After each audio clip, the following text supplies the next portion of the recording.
Hey everybody, welcome to Storytime at Gallatin County Library. We haven't been doing storytime for a while, so we're starting back now with our winter storytime. And today is January 25th and it's really cold outside. So I thought I would do some books on snow and mittens and gloves, fun things like that. So the first book I'm going to read is called Toys Meet Snow. And it's written by Emily Jenkins and Paul O. Zelinsky. And the publishers are Schwartz and Wade. And I just want to read this first little thing inside. It says, Toys Meet Snow. And it says, being the wintertime adventures of a curious stuffed buffalo, a sensitive plush stingray, and a book-loving rubber ball. Sounds fun, doesn't it? Lumpy is a stuffed buffalo. Stingray is a plush stingray. Plastic is a rubber ball. She can't help it that her name doesn't match her body. They all belong to the little girl, but she has gone away on a winter vacation.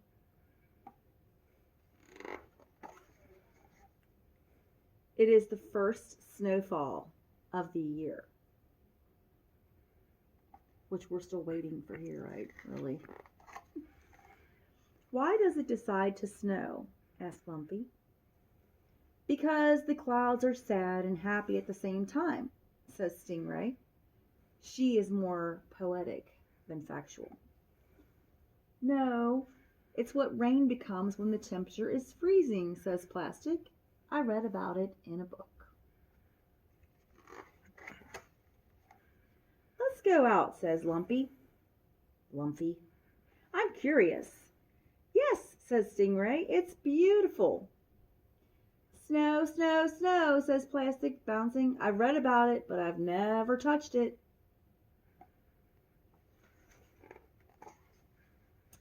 I need a hat, says Lumpy. He is often cold. I need a plastic baggie, says Stingray. She's dry clean only. Poke me some air holes. I don't need anything, shouts Plastic. She just goes natural.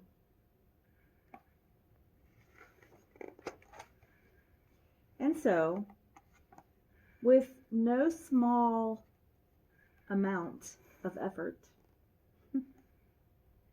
trying to stand on a ball to get the door open. And finally, the door gets open. The toys go out in the snow. And look how pretty it is.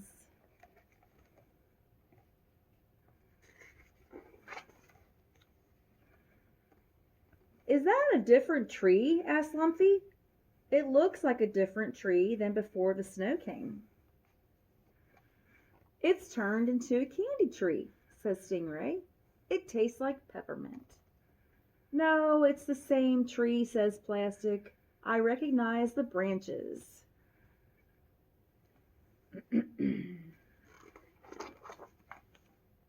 What do you think snow is?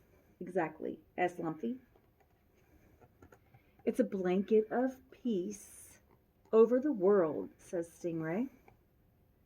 No, it's frozen water, says Plastic. I read it in a book.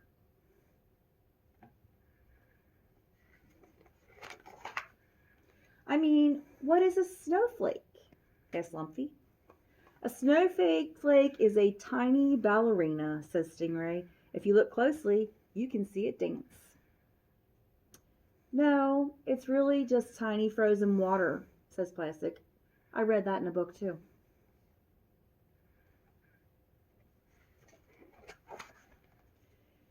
It is not easy to build a snowman, as you can see.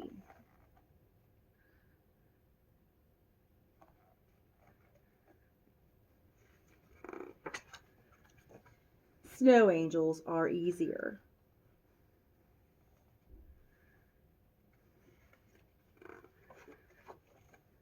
Lumpy finds icicles on a fence. Stingray finds a puddle that has frozen solid.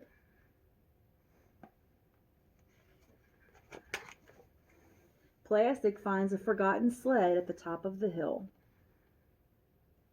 And the day has begun to fade.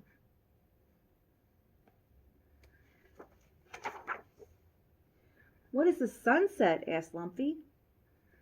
It's strawberry syrup pouring over the world to make it sweet before nightfall, explains Stingray. Plastic doesn't say anything. She's thinking.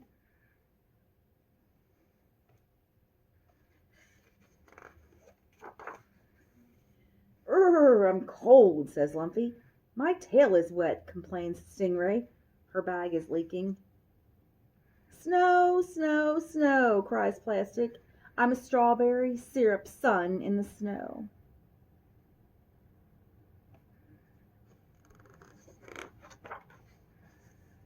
Inside the house is dry and warm. Outside, the tiny ballerinas have made a blanket of peace over the world. The strawberry syrup sun has gone down. Looks like they're all resting.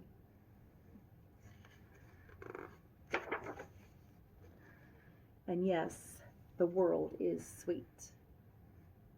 Okay, this is one of our favorite books in the winter, The Mitten, the classic Pop-up Folktale.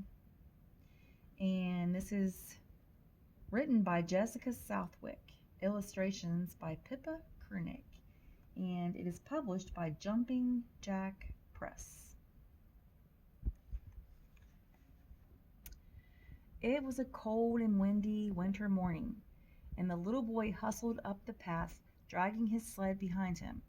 He was dressed for snowy adventures, from his knit cap, to his warm boots, to his 2 soft mittens, which hung from his sleeves on a piece of string so he wouldn't lose them.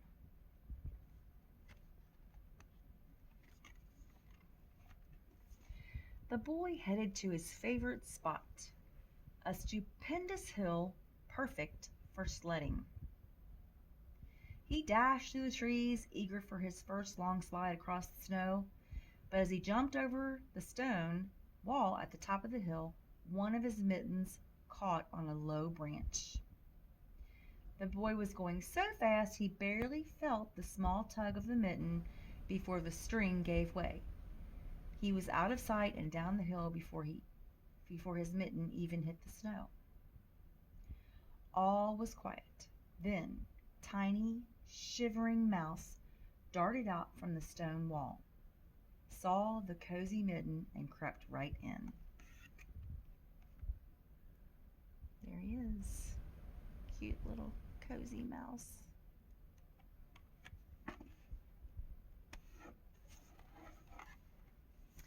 Soon Bunny hopped along. The mitten caught his eye, and being a curious fellow, he jumped right in next to Mouse. Jumped in. Next, Fox wandered by. What a snug place this is, she thought when she discovered the mitten, and she crawled inside. Mouse and Bunny moved over to make room.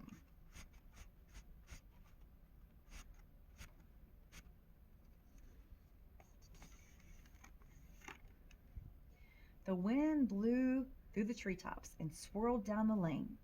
Lynx padded out of the forest and saw the mitten. What's this? She thought. How charming. And she nuzzled the mitten open and squeezed herself in. All the animals cuddled together in the warm ball of fur. Look who's coming behind.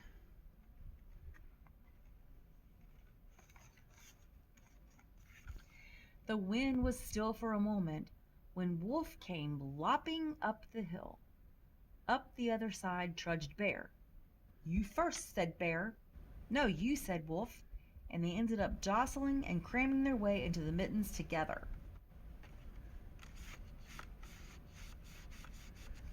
Now the mitten's knitting was strong and true, but even so, it was stretched to its limit.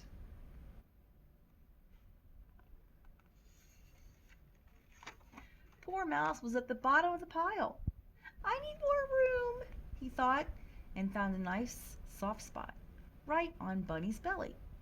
He wiggled his whiskers happily, which tickled Bunny's tummy.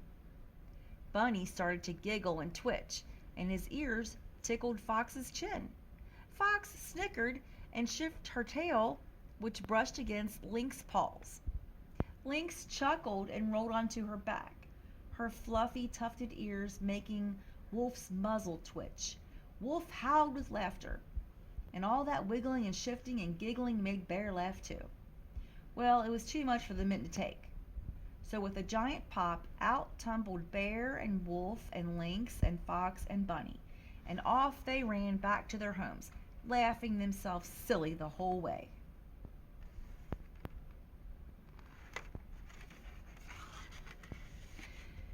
It was a time of year when the sun set early, so it wasn't long before the boy made his way back up the hill. He was just about to step over the stone wall when a flash of red in the snow caught his eye. "My mitten," he said, and he picked it up. It was bigger than he remembered. Puzzled, he turned it over in his hands. Deep inside the mitten, something was moving. Suddenly, a wee head with velvety ears and quivering whiskers peeked out over the cuff. It was Mouse. "Oh," cried the boy, "hello, my little friend. Have you found yourself a new home in my mitten?" Mouse groomed his whiskers contentedly and crawled back down into his cozy new nest.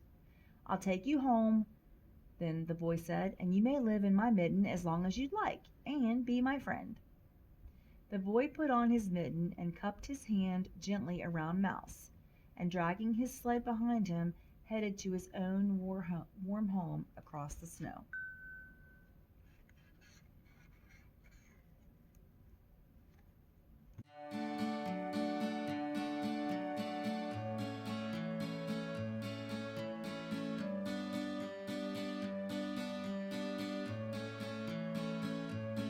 This next book, I always say this are my favorite books because I usually choose my favorite books to read for story time, but this is one of my favorite winter books.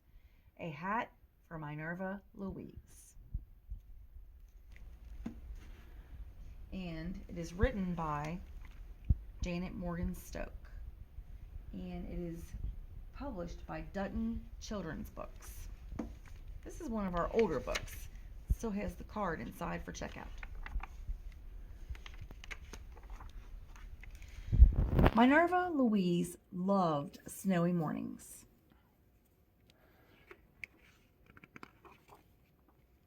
Her friends didn't like them one bit. They stayed inside all day with their heads tucked under their wings.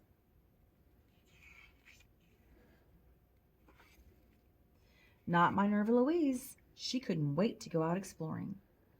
Everything was so beautiful.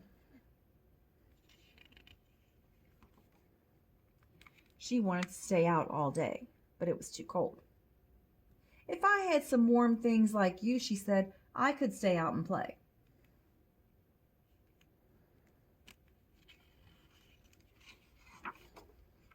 A scarf might help, but not this one.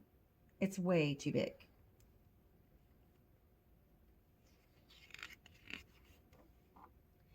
And these shoes are too big too.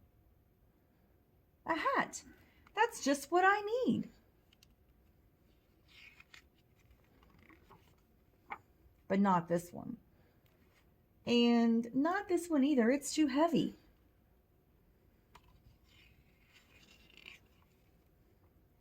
There must be a hat around here somewhere. Minerva Louise looked outside. Everyone had on a fluffy white hat. The silo, the car, the fence post, the garbage can, the light fixture, all had a white hat on. "Oh, your hat is wonderful. Where did you get it?" She's talking to the snowman. "Oh, look. What's over here?"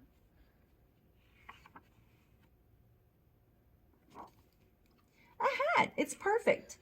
But what's this?" "Oh, it's two hats." which was just fine with Minerva Louise.